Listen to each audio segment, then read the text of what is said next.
e mulher tenham força de amar sem medida.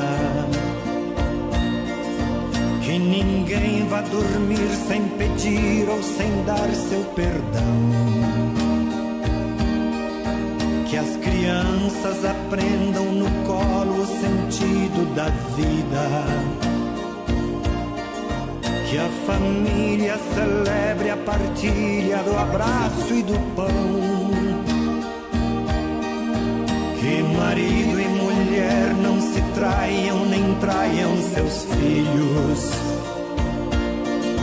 Que o ciúme não mate a certeza do amor entre os dois. Que no seu firmamento a estrela que tem maior brilho seja firme esperança de um céu aqui mesmo e depois. Que a família comece e termine sabendo onde vai. E que o homem carregue nos ombros a graça de um pai. Que a mulher seja um céu de ternura, aconchego e calor. E que os filhos conheçam a força que brota do amor. Abençoa, Senhor, as famílias, amém. Abençoa, Senhor, a minha também. Abençoa, Senhor, as famílias, amém. Abençoa, Senhor, a minha também.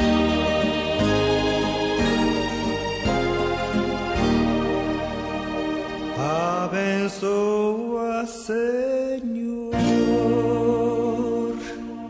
a minha também.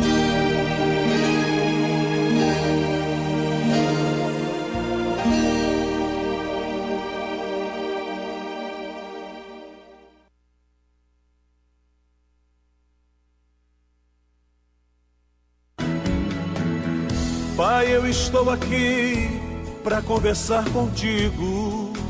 Eleve sua mente a Deus neste momento e ouça a palavra de Deus com o mensageiro desta noite. A partir de agora, no programa Falando de Jesus.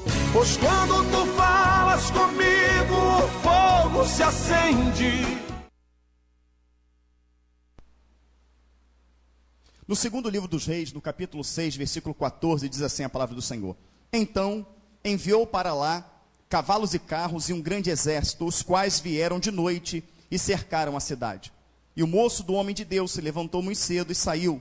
E eis que um exército tinha cercado a cidade com cavalos e carros. Então o seu moço lhe disse: ai, meu senhor, que faremos? E ele disse: não temas, porque mais são os que estão conosco do que os que estão com eles. E orou Eliseu e disse: Senhor, peço-te que lhe abras os olhos para que veja. E o Senhor abriu os olhos do moço e viu, e eis que o monte estava cheio de cavalos e carros de fogo em redor de Eliseu. E como desceram a ele, Eliseu orou ao Senhor e disse: fere, peço-te, essa gente de cegueira. E feriu-a de cegueira, conforme a palavra de Eliseu. Louvado seja o nome de sua igreja, pode estar sentado. Glória a Deus. Bendito seja o nome do Senhor. Um detalhe que eu quero comentar, que não é o foco da mensagem, mas é um detalhe importante, porque Pedro diz que nós temos que crescer na graça e no conhecimento. O próprio Senhor Jesus Cristo nos falou ali em João 5,39, dizendo: examinais as Escrituras, porque vós cuidais ter nelas a vida eterna. Quanto tempo você leva para ler o livro de Mateus, se você pegar sério para ler? Você não leva nem uma hora para ler. Quanto tempo você leva para examinar o livro de Mateus? Examinar, saber o que o Senhor quer te falar no livro de Mateus. Não entendi, eu vou orar, eu vou buscar, eu vou pegar o dicionário bíblico, saber o que significa aquela palavra, conhecer a história, buscar o contexto. Quanto tempo eu vou levar para examinar? Mas exatamente quando você examina, buscando em espírito, é que o Senhor te revela o que está além da letra. A palavra do Senhor, ela vai falar lá em Efésios 6, versículo 10 em diante, que a nossa luta não é contra a carne nem contra mas contra principados e potestades. E sabe por que nós perdemos sempre batalha? Porque a gente sempre enxerga a carne. A gente sempre enxerga a esposa, sempre enxerga o marido, sempre enxerga o filho, sempre enxerga o vizinho, sempre enxerga o homem, sempre enxerga a pessoa, nunca enxerga Satanás. Você viu o que fulano falou de mim? Você viu o que o Beltrano fez comigo? Você vê que Ciclano, olha o Beltrano, olha aquilo outro. Sempre você está olhando para o homem. E eu fico me perguntando, falo, Senhor, quando que a sua igreja vai crescer na graça e vai crescer no conhecimento? Eu vou simplificar essa palavra. Essa palavra quer dizer assim, olha, quando que a igreja vai passar a ter visão espiritual? Porque só vamos vencer quando tivermos visão espiritual. E o que mexe comigo nessa passagem, não é aqui que eu vou pregar, no que eu vou falar agora, mas eu tenho que pincelar isso, porque isso é muito importante. Geazi, que era o moço de Eliseu, ele sai da sua tenda, ele vê cavalos e carros, mas ele vê o exército da Síria. Ele vê os assírios cercando eles. Ele enxerga ali cavaleiros e carros, literalmente. O exército do rei da Síria cercando eles. Ele entra em desespero. Vamos perecer, vamos morrer, quase molhando as suas calças de tanto medo. E aí, amados irmãos, Eliseu, ele sai para fora, tranquilo, porque o moço acordou ele, desesperado. E ele fala assim, calma, Eliseu. Lê o versículo 16. E ele disse, não temas, porque mais são os que estão conosco do que os que estão com eles. A pronúncia correta, se ele não estivesse vendo algo além do exército, seria, maior são os que estão conosco do que eles. Mas ele fala, maior são os que estão conosco, se referindo ao exército de Deus. Mas ele podia falar do exército de Deus, no sentido que nós falamos. Por exemplo, nós não vemos, não é isso? Mas a gente fala assim, não, o Senhor é conosco. Não, o Senhor acampa, né, os seus anjos ao redor daquele que o busca, daquele que o teme. Não é assim que nós falamos? Quando Satanás se levanta, não, o Senhor está comigo, mas você não está vendo. Ele podia falar baseado nessa fé. Ele podia falar como nós falamos. Então ele podia falar, não, maior são os que estão conosco. Ou seja, os anjos do Senhor estão ao nosso redor. São mais do que eles. Mas ele não estava vendo dessa maneira. Ele fala, maior são os que estão conosco do que os que estão com eles. Ele enxergou um exército de anjos. E enxergou também miríades e miríades de demônios por trás daqueles homens. Ele não fala do exército, ele não está preocupado com a quantidade de homens, porque aqueles homens eram pais de famílias cumprindo ordem. Era pais de família, soldados que deixaram em casa suas esposas, deixaram seus filhos, que estavam cumprindo ordem. Se ele fosse ali travar uma batalha pessoal com aqueles soldados, ele falaria para o Senhor, Senhor, manda fogo e consome esses homens. Não poderia fazer isso? Mas ele fala, Senhor, fere esses homens de cegueira. E você pensa que ele mata os homens? Não. Ele leva os homens para o meio de Israel. Para ficar preso, não. Dá comida, dá água, dá alimento. Depois que aqueles homens são bem tratados, ele ora. E a visão dos homens volta. E quando volta, ele manda os homens de volta para casa. Porque a luta não era carnal. Ela não era física, ela era espiritual. E ele fala para Geazi, calma. Porque maior são os que estão conosco do que os que estão com eles. Tem demônios que usa o marido? Tem demônios que usa a esposa? Tem demônios que usa o vizinho? Que usa os parentes, que usa os amigos?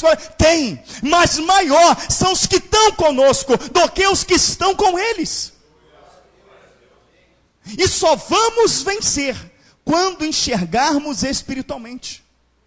Mas o que me estremece é saber que ainda na época de Elias, quando Eliseu era moço de Elias, Geazi já sondava de longe a vida de Elias. E sondava também a vida de Eliseu. Quando Eliseu recebe a autoridade do Espírito Santo de Deus, a porção dobrada, literalmente a porção dobrada, tal qual Elias fez 4 milagres, Eliseu fez 8, tendo em vista que o 8 foi no dia do seu sepultamento, o 8º. Então, amados irmãos, literalmente a porção dobrada, quando ele recebe essa porção dobrada, quem passa a desempenhar a função de Eliseu, Eliseu passa a desempenhar a função de Elias. E quem passa a desempenhar a função de Eliseu é Geazi. Mas observa que enquanto Eliseu estava com Geazi, enquanto Eliseu estava com Elias, enquanto Eliseu estava com Elias, ele aprendeu a ter visão espiritual. Ele aprendeu a enxergar além. Tanto que Elias fala para ele, sabendo que o Senhor iria tirá-lo, ele fala para Eliseu assim: olha, você tem me servido com desvelo, você tem me servido com fidelidade, ou seja, tem entregue a sua vida por esse ministério. Diz para mim, peça-me o que você quiser, que eu vou te dar. Se ele pedisse ouro, Elias daria. Se ele pedisse prata, Elias daria. Se ele pedisse fama, Elias daria. Mas o que ele pede? Eu quero a porção dobrada do Espírito que está em você. Enxergou espiritualmente. Eu quero o maior tesouro que um ser humano pode ter. Qual? Poder ser um instrumento nas mãos de Deus. Poder enxergar de forma espiritual. Poder ser um servo aprovado a qual o Senhor pode usar. Ele enxergou espiritualmente. E ele recebeu dos altos céus. E queridos, o que tem valor para a vida do servo não é aquilo que vem da terra. O que tem valor para a vida do servo é aquilo que vem do alto. E hoje tem muitos poucos servos na terra. Tem muito crente, tem muito frequentador de igreja, mas servos tem poucos. Porque o servo é aquele que busca as coisas que são do alto. Hoje há pouco discernimento espiritual na igreja. Por que há pouco discernimento espiritual? Porque a palavra fala que o carnal não discerne aquilo que é espiritual. E vamos diferenciar isso na vida de Eliseu, que era moço de Elias, o que ele recebeu, o que ele buscava quando era moço de Elias, e o que Eliseu buscava. Por que Eliseu não teve visão espiritual? Ele só teve depois que Eliseu orou. Ou seja, Deus não atendeu um pedido de Geazi, ele atendeu um pedido de Eliseu, quando ele fala: Senhor, abra os olhos do moço para que ele veja. Então foi uma oração que Eliseu fez, foi um pedido de Eliseu. Deu uma experiência para esse homem, Senhor, para que ele saiba quem nós estamos servindo. Mas Judas também teve experiência, e nem por isso está no céu. O que Geazi buscava? Você vê no capítulo anterior, no capítulo 5, quando Naamã é curado da lepra, e ele oferece para Eliseu o quê? Ouro, prata, dinheiro. Ele oferece uma carroça cheia de coisas valiosas. O que Eliseu fala? Longe de mim receber alguma coisa de ti. O que ele queria dizer? Eu não busco dinheiro, glória, riqueza. O que eu busco vem do Senhor. De ti eu não quero nada. Eu só quero somente aquilo que vem de Deus. E Geazi, o que Geazi buscava? Quando Naamã foi embora, Geazi saiu ali pela tangente, foi atrás dele e falou: moço, olha só, o meu senhor se arrependeu e falou que ele quer sim o ouro, a prata. Mentiu. E recebeu o ouro, recebeu a prata, recebeu tudo aquilo. Mas Eliseu discernia o espiritual. Eliseu, amados irmãos, tinha uma vida ligada com Deus. E quando você tem uma vida ligada com Deus, você não é enganado, você não é ludibriado. Deus revela todas as coisas. Quando Geazi chega, ele fala: tu estava onde? Eu estava em lugar nenhum, estava por aí. É mesmo? O Senhor me revelou. Tu foi buscar a prata e o ouro de Naamã. Como tu quis a riqueza dele, tu também herdarás a lepra dele. Tu ficarás leproso. E ele ficou com lepra. A lepra na Bíblia tem a tipificação de quê? Pecado. Ou seja, ele estava colado com o homem de Deus. Ele adorava junto com o homem de Deus. Ele orava junto com o homem de Deus. Ele lia as escrituras junto com o homem de Deus. Ele lia a Torá. Ele ia nas visitas com o homem de Deus, em casa em casa. Ele era até ordenado pelo homem de Deus a fazer algo, como no capítulo 4, aleluia, quando o filho de Sunamita, não que o nome dela era Sunamita, mas porque ela vivia em Sunem, morre. Ela vai até ele. Quando chega até ele lá, o que acontece? Ele fala: Geazi, vá lá e coloca o meu bordão sobre o menino, e o menino viverá. E ele vai lá, o Geazi, coloca o bordão sobre o menino e não acontece nada. O menino não vive. Porque uma coisa é você andar com o homem de Deus.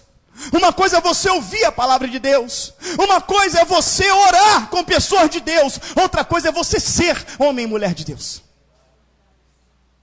O que caracteriza você ser um homem e uma mulher de Deus não é você andar no meio de homens e mulheres de Deus. Não é você orar no meio de homens e mulheres de Deus. Não é você ouvir somente a palavra de Deus, mas você se lançar dentro dela e vivê-la.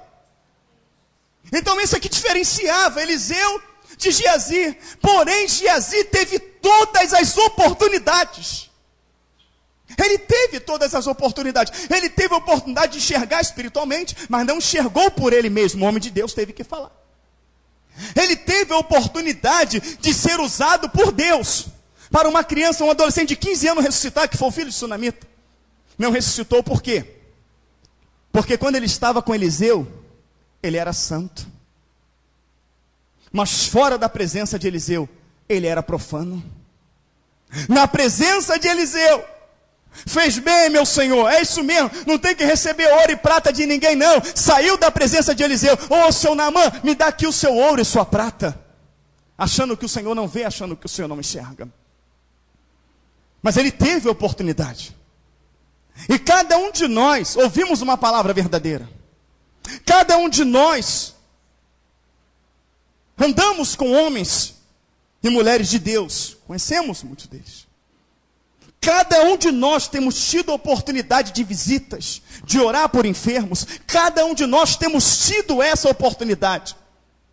Mas quando os sinais não acontecem, quando os frutos não aparecem, será que nós temos tido o discernimento de entender que estamos como Geazi? Porque muitas das vezes nos apoiamos no fato de estarmos numa igreja séria. Nos apoiamos no fato, não é isso? Né? Você entende que eu sou um homem sério, como eu entendo que você é uma pessoa séria. E isso traz um conforto em nosso coração. Não, estou num lugar sério, né? O pastor é um homem sério. Não, o obreiro é um homem sério. Essa é a nossa visão humana. Não é isso, queridos? Não, a oração daquele irmão é muito forte, daquela irmã, eu vou orar junto, eu gosto quando aquele irmão ora, quando aquela irmã ora, porque estremece a gente por dentro. Eu vou participar da oração. Sim, você participou da oração. Você participou da oração de um homem de Deus, participou da oração de uma mulher de Deus, ouviu a mensagem de um homem de Deus. Você, amados irmãos, louvor com pessoas de Deus. Mas quando sair daqui, você vai permanecer na presença de Deus? Você vai permanecer na unção de Deus? Então eu vejo aqui dois contextos. Eu vejo Eliseu, moço, ajudante de Elias, recebendo a unção de Elias. Vejo Geazi sendo ajudante de Eliseu, tendo todas as oportunidades, mas na presença de um homem de Deus, numa obra séria, vendo a sua vida afundando. Porque não almejava o reino, não buscava as coisas do alto, mas buscava as coisas terrenas, buscava aquilo que era passageiro, buscava aquilo que não acrescentava e muito menos edificava. Irmãos, e isso traz um grande aprendizado para mim e traz um grande aprendizado para você. Um grande aprendizado, podemos colocar Geazi aqui como Judas Iscariote. Judas, ele estava no meio. Quando o Senhor manda os discípulos ali, Mateus 10, Lucas 9, Lucas 10, que ele manda os discípulos, o Judas está no meio, sim ou não? E Judas está no meio daqueles que volta dizendo assim: Senhor, em teu nome os demônios se sujeitam, e em teu nome os enfermos são curados. Ora, ele viu sinais e maravilhas. Quando o Senhor fala assim, ó, tirai a pedra, no capítulo 11 de João, que fala da ressurreição de Lázaro. Você sabia que os saduceus, os fariseus, você sabia que o sumo sacerdote, que os sacerdotes não ouviam Jesus, ou ouvia? Não. Então quem foi que tirou a pedra? Quem seguia Jesus? Quem ouvia as ordens de Jesus? Os 12. Então Judas estava ali quando aquela pedra foi movida, sim ou não? Sim. Ele viu Lázaro ressuscitar? Viu. Ele viu o filho da viúva de Naim? Viu. Ele viu a filha de Jairo? Viu. Ele viu o endemoniado de Gadá? Viu. Ele viu o cego Bartimeu, Jesus, filho de Davi? Viu. Ele viu o homem da mão mirrada? Viu. Ele viu, irmãos. Ele viu o manifestar de Deus na vida de Cristo. Ele viveu isso. Ele estava, amados irmãos, não com o homem de Deus, mas ele estava com o próprio Deus. Irmãos, ele não estava com alguém pregando uma palavra verdadeira, mas ele estava diante da própria palavra. João capítulo 1, no princípio era o verbo, e o verbo estava com Deus, e o verbo era Deus. Todas as coisas foram feitas por ele, e sem ele nada do que foi feito se fez. Nele estava a vida, a luz dos homens. O verbo é a palavra em ação. Ele estava diante da própria palavra, Cristo. Irmãos, ele viu sinais e maravilhas, e foi para o inferno. Irmãos, foi para o inferno. Por quê? As pessoas brincam com aquilo que não tem que brincar. O diabo está armado até os dentes para destroçar você, porque ele sabe que é o último momento da igreja na terra. Ele vai agir com todas as armas. Os crentes estão pulando, fazendo trenzinho dentro da igreja. Os crentes estão fazendo baile de máscara dentro da igreja. Os crentes estão fazendo a campa dentro. Estão tirando todos os bancos das cadeiras, armando aquelas barraquinhas glue, e estão acampando dentro da igreja, de bermuda, chinelo e camiseta, e dançando e pulando até de madrugada, enquanto Satanás tem traçado planos muito bem arquitetados para fazer os pais chorar. De que maneira? Tirando seus filhos. Fazendo as esposas chorar. De que maneira? Tirando os seus maridos. Fazendo os maridos chorar. De que maneira? Tirando as suas esposas. Fazendo os crentes chorar. De que maneira? Colocando sobre eles enfermidades. E pior, o crente está enfermo de enfermidades incuráveis, está sofrendo, gritando dia e noite no hospital, e está dizendo que é Deus que está provando ele. Não é Deus, é o diabo moendo ele. Mas como que ele vai entender que é o diabo, se ele não tem visão espiritual? Porque a hora que ele entender que é o diabo, meu irmão, se ele entende que é Deus, ele vai lutar como? Não é Deus, não vou lutar, eu estou na mão de Deus. Mas se é Satanás, ele vai lutar com as armas espirituais. Ele vai ler Efésios 6:10, vai ler lá as armas espirituais, vai usá-las e vai lutar e vai vencer. E o nome do Senhor vai ser glorificado. O nome do Senhor vai ser glorificado. Quando a pessoa entende que aquela guerra ela é espiritual, está aqui a nossa irmã Simone diante da gente. Os médicos mandaram para casa e esperou o pior acontecer. Mas ela entendeu que era espiritual, guerreou e está aqui para calar a boca de toda a medicina. Mas o nome disso é visão espiritual. Mas quantas pessoas, igual a nossa irmã Simone, partiram porque não enxergaram espiritualmente? Não é vontade de Deus, eu discordo de você. Como a irmã Patrícia foi visitar uma amiga dela muito antiga, crente de berço. E quando chegou lá, olha, o câncer mata, ele rouba, destrói, isso é maligno, isso é Satanás. Não é não, isso é a vontade de Deus. Deus tem um propósito que eu esteja aqui, porque esse propósito é para que a minha família seja salva. Ela foi lá, 2 dias depois ela morreu. Ora, como é que a minha família vai ser salva com um testemunho desse? Então, irmãos, visão espiritual. Eliseu enxergando, Geazi enxergando um exército humano. Eliseu enxergando um exército espiritual. Irmãos, eu quero dizer para os irmãos o seguinte. Eu quero trazer o contexto seguinte, irmãos. Quando é, queridos, que nós vamos enxergar que nós vivemos em uma batalha? Quando é que nós vamos enxergar que o diabo, adversário das nossas almas, está bramando como o leão buscando a quem possa tragar? Vamos analisar 1 Pedro 5, no versículo 6, ele diz assim, olha só. Presta atenção no que diz a palavra de Deus. Humilhai-vos, 1 Pedro 5, versículo 6. Humilhai-vos debaixo das potentes mãos de Deus,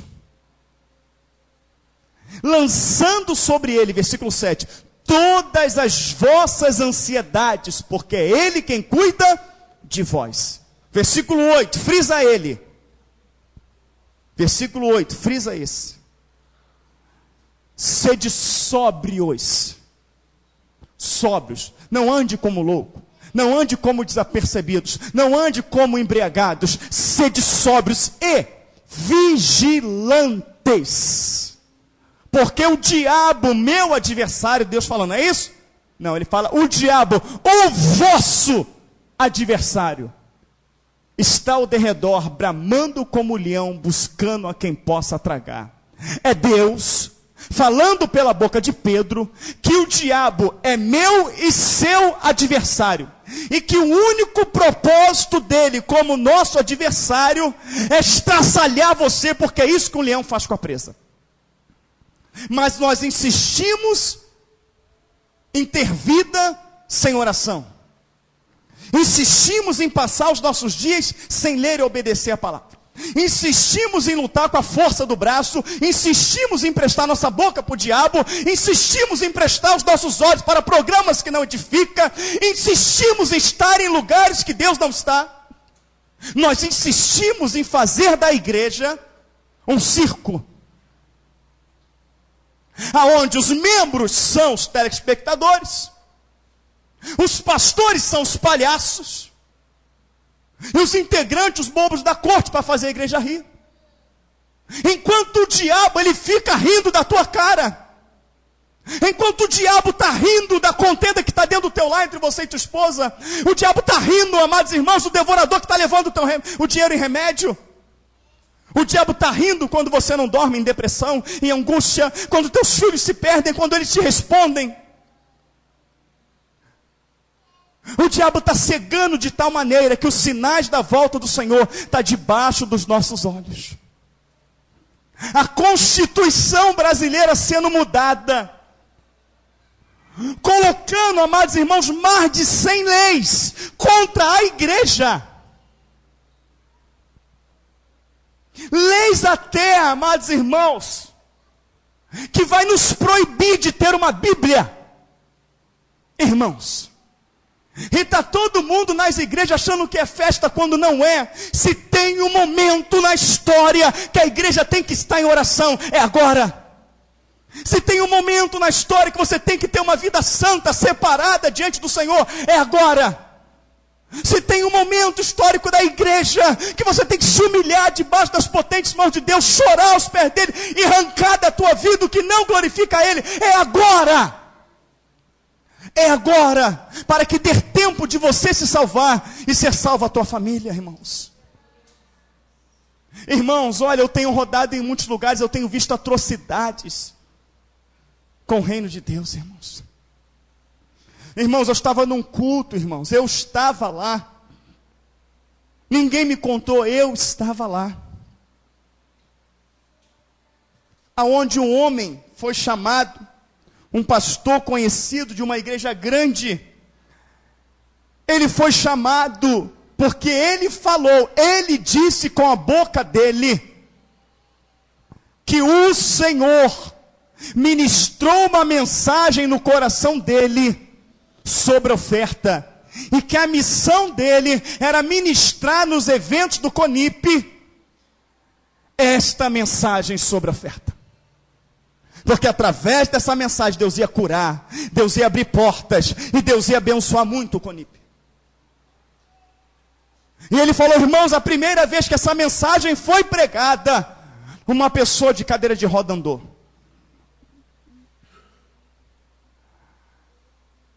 E a segunda vez que ela foi pregada, Deus me mostrou um monte de chaves na cabeça das pessoas. E eu falei para os irmãos que eu via chaves que Deus ia abençoar. E Deus falou que essas chaves, elas só seriam entregues se eles contribuíssem verdadeiramente de coração aberto.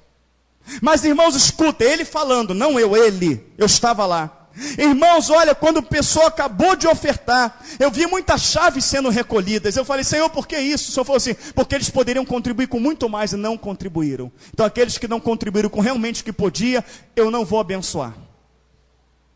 E a igreja explodiu dando glória a Deus, aleluia. E ele começou a ministrar a mensagem. E a mensagem foi o seguinte, de que Noé, quando saiu da arca, Noé não se preocupou, queridos, com a procriação dos animais. Ele se preocupou somente em ofertar a Deus. Então ele vai lá, ele pega uma ovelha, ele pega a ovelha do sacrifício só podia ser macho. Ele pega aquela ovelha, quando ele falou isso, eu falei, não vai falar isso. Ele não vai ousar dizer que Deus deu essa mensagem para ele. Irmãos, ele pega aquela ovelha e ele sacrifica a ovelha macho. Pelo certo, irmãos, nunca mais era para existir ovelha na face da terra. Porque Deus mandou colocar 2, um macho e fêmea. Só tinha 2 ovelhas, um macho e uma fêmea, irmãos. Ele matou o macho. Como é que a fêmea ia procriar dali para frente? Mas Deus já conhecia o coração de Noé. E Deus, conhecendo o coração de Noé, sabia que ele ia ofertar, que ele não ia se preocupar que só tinha uma. Ele ia dar o melhor. Se a ovelha o melhor, o macho ele ia pegar e ia dar. Ele não estaria preocupado com amanhã, porque amanhã pertence a Deus e Deus conhece a necessidade. Amém, igreja? A igreja explodiu. Eu vou te dizer por que hoje tem ovelha. Porque Deus, sabendo que aquele macho ia ser sacrificado, a ovelha fecundou lá dentro. A ovelha fêmea já estava fecundada. Está vendo, irmãos, o milagre? Quando você pretende no seu coração dar uma oferta, quando você pretende dar o melhor, Deus já opera lá na frente. Ele já prepara a bênção lá na frente. Você tem que dar com fé, como Noé deu com fé. Eu falei, fala, diabo. Eu vou te dizer por quê. E aí, amados irmãos, eles começaram a distribuir os envelopes. E o povo começou a colocar o envelope. Presta atenção no que eu vou lhe falar. Porque eu creio nos dons, mas tem muita gente brincando com o Espírito Santo de Deus. Eu vou pregar numa vigília, aonde essa vigília, o irmão falou, pastor, você vai ver lá atrocidades com o Espírito Santo de Deus. Eu estou te chamando exatamente para pregar a luz da Bíblia e mostrar para eles que estão brincando com Deus. Eu falei, deixa comigo, que eu não vou me acovardar. Então, mas irmãos, presta bem atenção no que eu vou falar. No momento que estão dando envelope, nem todo mundo pegou. Prontamente uma mulher lá, que ela é conhecida como a maior profetisa de Itaboraí, ela pegou o envelope. Quando ela pegou o envelope, ela começou a bater, e começou a falar em língua, e começou a marchar com o envelope na igreja, e ela foi lá na frente no altar, e voltou e falou, eis aí, igreja, a mensagem que eu, o Senhor, revelei ao meu servo, e esta mensagem eu revelei, e aquele que crê nesta mensagem, eu abrirei as portas, eu abençoarei prontamente. Eu, que não sou bobo nem nada, comecei a olhar para as pessoas, aquele desespero de pessoa pegando o envelope, para poder botar dinheiro e ofertar. Por quê? Ele falou que a mensagem foi de Deus. A mulher falou em língua e marchou no poder, e falou para todo mundo, eis aí a mensagem que eu dei ao meu servo, eis que vou abençoar, e vou abrir portas tão grandes na vida de vocês, que vocês não vão acreditar. Todo mundo pegou. Quando pegou, se reuniu um povo lá fora. Eu falei assim, olha, quem falou pela boca dela foi Satanás, e quem falou pela boca dele foi o diabo. Que isso, pastor? Deus se manifestou poderosamente. Eu falei, se manifestou. Quem se manifestou foi Satanás, porque ele falou que Deus deu a mensagem para ele. Eu vou dizer para vocês de onde veio a ovelha. De onde veio a ovelha? Não, ele falou que procriou, não. A ovelha é animal limpo ou sujo? Animal limpo. Gênesis capítulo 7. O Senhor fala, aleluia, para Noé. Dos animais limpos colocará 7 machos. Você pode abrir aí e ver. E 7 fêmeas. Ou seja, tinha 14 ovelhas lá dentro. E ainda que ela fosse animal impuro, o Senhor fala, coloca 2 machos e 2 fêmeas. Tinha 4 ovelhas lá dentro, o macho tinha 2. Mas o povo, por falta de conhecimento, por falta de visão espiritual, glorificou, exaltou, deu ênfase a Satanás, que estava ali fingindo de Espírito Santo de Deus. E deu dinheiro, acreditando que foi o Senhor que falou. Porque está faltando na igreja visão espiritual, discernimento espiritual. Deus jamais vai dar uma palavra que contraria a palavra dele. Jamais, irmãos. E aquela mulher marchando, eis meu povo, a mensagem que eu dei ao meu servo para abençoar as vossas vidas. E todo mundo acreditou, irmãos. E até quando você vai cair nessa? Até quando, irmãos? Você vai engolir isso? Até quando você vai ser uma pessoa comum, sentada num banco da igreja para cantar, para bater palma, para interagir? Quando é que você vai decidir ser um servo e uma serva do Senhor? Quando é que você vai crescer espiritualmente para que o demônio que está agindo na tua vida venha cair por terra? Acredite, o Senhor se manifestou para salvar a sua vida, para levar você para a eternidade, para escrever o seu nome no livro da vida. Mas aqui na terra Ele quer te dar o privilégio de ver, amados irmãos, a depressão caindo por terra, a síndrome do pânico caindo por terra, as maldições hereditárias, as palavras de maldição lançadas, as bruxarias, feitiçarias, macumbaria. Ele quer mostrar para você, aleluia, o que é ter um casamento restaurado. Ele quer mostrar para você o que é ter paz. Ele quer mostrar para você o que é estender as mãos e Ele operar pelas tuas mãos. Ele quer mostrar para você o que é abrir a boca e rios, alamassume, tanto e suminandanai, rios de águas vivas fluir do seu interior. Ele quer mostrar para você o que é abrir a Bíblia, aleluia, enxergar o que está além da letra. Ele quer mostrar para você o prazer de ser acordado de madrugada e buscar a face dele. Ele quer mostrar para você o que é olhar para a podridão desse mundo e desejar cada segundo viver na glória. Ele quer mostrar para você. Mas nós vivemos como se fôssemos pessoas comuns, onde não somos. Habita um Espírito em nós. Se é que habita. Porque Romanos 8:9 diz, se é que o Espírito Santo habita em vós. Mas se ele não habita, ele quer habitar. Mas nós não podemos sair daqui enxergando como Geazi. Nós temos que sair daqui enxergando todos os demônios que se levantaram contra as nossas vidas e lutar contra eles de forma espiritual. Porque olha o que aconteceu. Qual foi a provisão de Deus através da oração do homem de Deus? Senhor, cega esses homens para que eles não nos vejam. O servo do Senhor, quando a glória de Deus é manifesta na vida dele, o diabo não o enxerga, mas ele enxerga o diabo. O diabo fica procurando uma forma para atingi-lo, uma forma para derrubá-lo, mas ele está blindado pelo Espírito Santo de Deus. Mas ele vê Satanás ao derredor, e ele fala, eu estou vendo a tua ação, eu estou vendo o teu agir, eu não vou dar brecha, eu vou contra ti em nome do Senhor dos Exércitos, porque Deus está me revelando, Deus está me mostrando. E você vai cair por terra. O nome do Senhor vai ser glorificado. Ele já sente lá na frente o problema. Ele está aqui, está vendo o problema lá na frente. Ele já vai para o joelho. Ele já vai para a cara no chão. Ele já vai buscar. Ele já vai, ó, pera aí, a palavra fala assim. Ele já age espiritualmente. O Espírito Santo já se antecipa para ele, porque foi o que aconteceu aqui. O exército da Síria, o rei da Síria, queria invadir Israel. E tudo que ele armava contra o povo de Israel, Deus ia lá e revelava para Eliseu. E quando revelava para Eliseu, Eliseu chegava para o rei de Israel e falava assim, ó, o rei da Síria está preparando o cilado assim, assim, assim, assim. Deus manda fazer assim, assim, assim. Quando o rei da Síria vinha, não arrumava nada. Porque o Espírito Santo já tinha se antecipado e preparado o povo dele. É assim que está acontecendo contigo? O Espírito Santo tem se antecipado e tem falado para você, ou quando você vê a bomba já explodiu?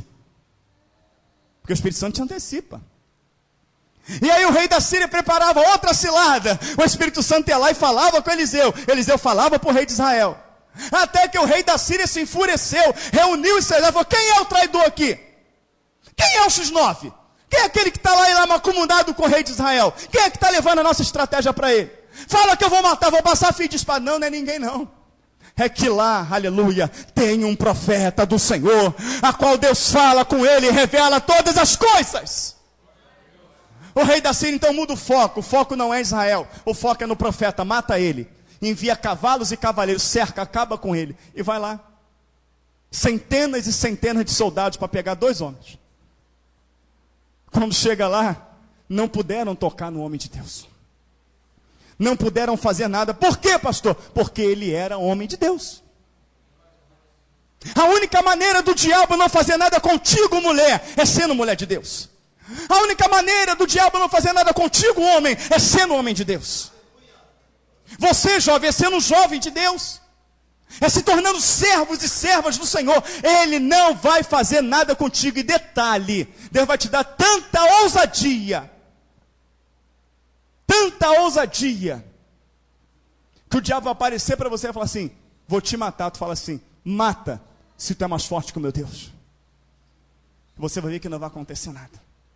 Então, irmãos, se você se converteu, entre aspas, para se entrar na igreja e viver uma vida natural, você não entendeu nada de evangelho. Mas se você se converteu entendendo que você não faz mais parte desse mundo, e deseja ardentemente conhecer do mundo a qual você vai morar, começa hoje a ter uma vida de oração, de leitura da palavra, e pede ao Senhor para descortinar os teus olhos, porque Ele te trouxe aqui para te dar visão espiritual. E que o Senhor nos abençoe por esta observação da palavra de Deus, em nome de Jesus.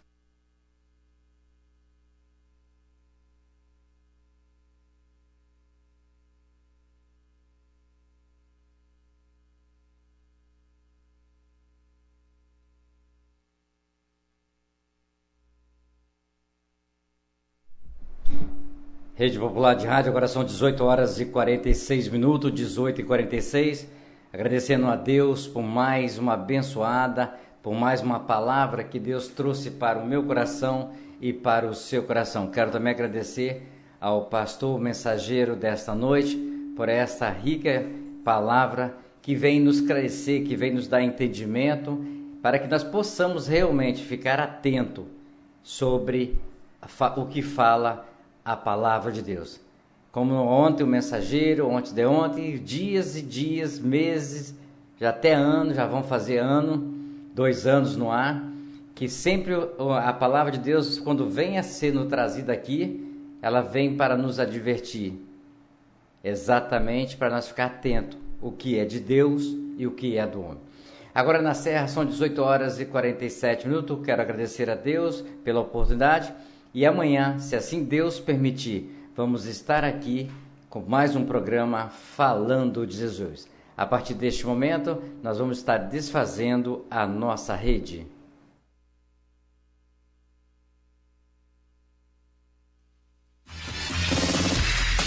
Atenção, emissoras de rádios interligadas e afiliadas à Rede Popular. Soltem seus prefixos para encerramento de rede.